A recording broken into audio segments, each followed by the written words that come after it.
आपने टाइप्स बताई हैं, तो आप थोड़ा सा टाइप्स को और एलैबोरेट करें। मैंने टर्म्स सुनी है कि अम्बिलिकल होता है, तो आप उसको थोड़ा सा एलैबोरेट कर सकें तो।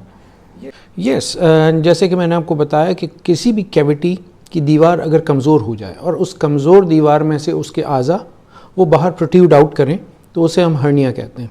अब अगर तो वो नाफ के करीब हो, अम्बिलिकस के करीब हो, या अम्बिलिकस के थ्रू बाहर निकल रहा हो तो उसे हम अम्बिलिकल हर्निया कहेंगे, या अम्बिलिकस के आसपास ऊपर या नीचे की तरफ हो तो उसे हम पैरा अम्बिलिकल कहेंगे, या फिर वेंट्रल और या पेट की दीवार पे ऊपरी हिस्से पे अगर हो तो उसे वेंट्रल हर्नियास कहते हैं। अगर तो ग्रोइन में हो, मीन थाई और पेट के बीच में, रान और पेट के बीच में अगर हो तो वहाँ पे उसे हम इंग्वाइनल हर्निया कहेंगे। इसी तरह से मैंने आपसे कहा कि जी इंटरनल हर्निएशंस भी होती हैं। अब इंटरनल वो आपको नज़र नहीं आएंगी, मिसाल के तौर पे स्टमक, मैदा, वो अगर हर्निएट कर जाए और चेस्ट की तरफ चला जाए तो उसे हाइटस हर्निया भी कहते हैं।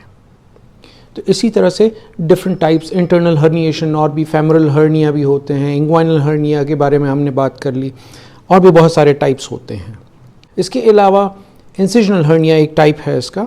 इंसिजनल, जैसे कि नाम से पता चल रहा है कि इंसिजन के बाद या कट लगने के बाद अगर कोई ऑपरेशन होता है, उस ऑपरेशन के बाद भी वो दीवार कमज़ोर हो जाती है उस पॉइंट पे, और अगर वहाँ से हर्निएट करता है तो उसे हम इंसिजनल हर्निया कहेंगे।